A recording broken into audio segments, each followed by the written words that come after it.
Pernah kebayang nggak ada sebuah alat yang tujuannya mulia untuk transparansi, tapi malah seringkali jadi tameng buat nutup-nutupin informasi? Nah, itulah yang sering terjadi sama daftar informasi dikecualikan, atau yang biasa disingkat DIK. Yuk kita bedah bareng-bareng. Kenapa sih alat ini bisa jadi menyesatkan, dan gimana caranya kita bisa benerin ini? Kita mulai dari pertanyaan mendasar ini deh. Gimana kalau yang namanya rahasia negara itu ternyata nggak absolut? Gimana kalau sebuah label dikecualikan itu bukan berarti informasinya dikunci mati selamanya, tapi cuma sekedar penanda buat diuji lagi nanti? Nah, ini dia inti persoalan yang mau kita gali lebih dalam. Jadi, apa sih sebenarnya DK itu? Secara resmi ya, ini tuh daftar yang disusun sama badan-badan publik. Isinya ya informasi-informasi yang mereka anggap dikecualikan, alias nggak wajib diumumkan ke publik. Tujuannya sih baik ya, buat ngelindungin informasi yang sensitif. Tapi, disinilah masalahnya mulai muncul. Oke, kita masuk ke bagian pertama, dan ini dia biang keroknya. Alih-alih jadi panduan yang bikin semuanya transparan, praktik DIK di lapangan justru sering banget jadi daftar yang menyesatkan. Kenapa bisa begitu? Ini dia poin paling krusialnya. Sebuah alat yang lahir dari semangat Undang-Undang Keterbukaan Informasi Publik, malah dipakai buat menciptakan kerahasiaan yang sifatnya permanen dan absolut. Ini kan sebuah paradoks yang bahaya banget buat hak kita semua untuk tahu. Jadi, apa aja sih anggapan-anggapan keliru yang bikin DIK ini jadi bermasalah? Yuk kita bongkar bareng-bareng kesalahpahaman yang paling umum. Karena, percaya deh, akar masalahnya tuh ada di sini. Nah, lihat deh, banyak banget badan publik yang ngelihat DIK itu sebagai vonis mati. Sekali sebuah informasi masuk ke daftar itu, ya udah dianggap rahasia selamanya. Titik. Jadi kayak stempel otomatis aja buat nolak permintaan informasi, seolah-olah daftar ini punya kekuatan sakti yang bisa menggantikan semua proses pengujian hukum yang seharusnya. Kutipan ini, wah pas banget buat ngerangkum masalahnya. Fungsi DIK itu udah geser. Dari yang tadinya sebuah pengecualian yang harus dibuktikan dulu alasannya, malah jadi rahasia secara otomatis atau classified by default. Informasi masuk daftar dan seketika dianggap tertutup selamanya, nggak perlu diuji lagi. Bahaya kan?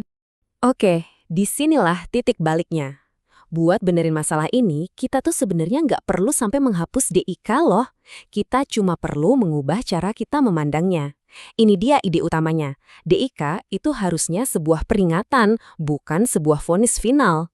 Pergeseran maknanya bisa kita lihat jelas banget di sini. Di sebelah kiri itu pemahaman yang salah kaprah. DIK itu vonis. Nah, di sebelah kanan itu pemahaman yang benar. DIK itu cuma peringatan buat hati-hati. Bukan daftar buat nolak, tapi daftar buat melindungi. Bukan daftar final, tapi daftar informasi yang berpotensi dikecualikan kalau syarat hukumnya terpenuhi. Jadi, tujuannya itu jelas banget. Tujuan DIK itu buat mencegah publikasi yang keliru. Misalnya, biar draft kebijakan yang belum matang nggak sengaja ke-publish gitu aja. Tujuannya bukan buat otomatis menolak permohonan informasi dari publik. DIK itu ibarat rambu-rambu lalu lintas, bukan tembok penghalang yang digembok.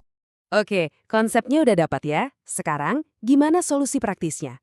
Ternyata nih, kuncinya ada pada sebuah perubahan yang kelihatannya simpel, tapi dampaknya fundamental.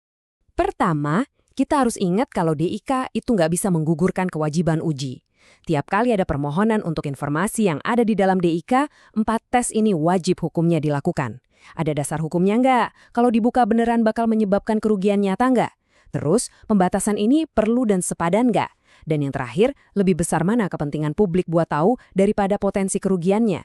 Kalau satu aja nggak terpenuhi, ya informasi itu harus dibuka. Dan disinilah kita sampai pada solusi yang paling elegan. Selain memastikan 4 uji tadi selalu jalan, ada satu perbaikan yang sangat sederhana, tapi bisa jadi paling efektif. Mengubah namanya. Kedengarannya sepele ya, tapi dampaknya itu loh, fundamental banget. Coba deh lihat betapa kuatnya perubahan ini. Cuma dengan nambahin satu kata aja, berpotensi, kita mengubah segalanya. Dari yang tadinya final, jadi cuma indikatif. Dari penolakan otomatis, jadi pemicu buat melakukan uji kasus. Dari yang tadinya seolah menutup hak pemohon, jadi sebuah mandat untuk bersikap hati-hati. Ini bukan sekedar ganti nama, ini adalah koreksi cara berpikir. Lalu, gimana sih wujud DIK yang benar itu dalam praktiknya? Yuk kita lihat bareng-bareng, gimana seharusnya sebuah daftar informasi yang nggak menyesatkan itu disusun. Slide ini nunjukin perbedaannya secara konkret banget. Cara lama itu cuma nulis draft kebijakan dengan status dikecualikan. Udah, selesai. Cara baru yang benar itu jauh lebih presisi. Deskripsinya jelas, draft kebijakan yang masih berproses, statusnya jadi berpotensi dikecualikan, dan yang paling penting ada catatan wajib di kolomnya. Nah, ini dia kalimat saktinya. Kalimat ini tuh ibarat benteng pertahanan buat hak kita atas informasi. Tidak diumumkan proaktif, itu melindungi badan publik dari kewajiban mempublikasikan informasi yang belum siap. Tapi frasa diuji ulang jika dimohonkan, ini yang melindungi hak publik untuk tetap bisa meminta dan mendapatkan informasi tersebut melalui proses uji yang adil. Jadi, ayo kita simpulkan peran DIK yang sesungguhnya. DIK itu adalah instrumen pemetaan yang sifatnya protektif. Dia itu indikatif, bukan determinatif, alias bukan penentu akhir.